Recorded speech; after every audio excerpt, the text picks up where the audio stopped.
আমি আপনাকে প্রশ্ন করতে চাই যে আপনার সন্তানের শিক্ষাদানের ব্যাপারে কখন চিন্তা করতে শুরু করেন?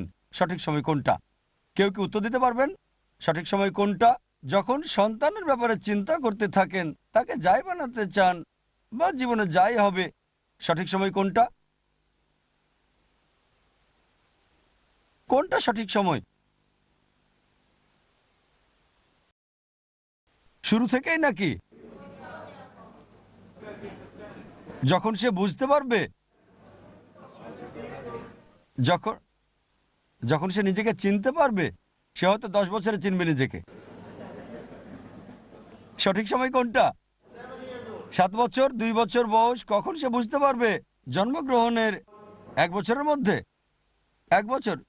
সুন্দর। এখানে ভিন্ন ভিন্ন মতামত। কেউ বলছে 3 বছর বয়স, 3 বছর, কেউ বলছে 3 বছর, কেউ বলছে 2 বছর, কেউ বলছে 1 বছর, কেউ বলছে জন্মের সময়।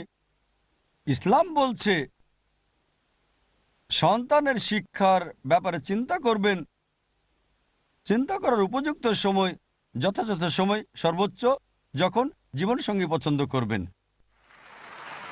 যখন জীবনসঙ্গী বাছাই করবেন, সেই সময় সন্তানের শিক্ষার ব্যাপারে চিন্তা করতে হবে। কারণ পিতামাতাই সেরা শিক্ষক, বিশেষ করে মা। সেই সময় যদি সন্তানকে ইসলামিক করতে চান, আপনি জীবনসঙ্গী বাছাই করবেন যে ইসলাম মানে। যদি আপনার সঙ্গী ইসলামিক না হয়, কিভাবে ইসলামিক সন্তান হওয়ার চিন্তা করবেন আপনি?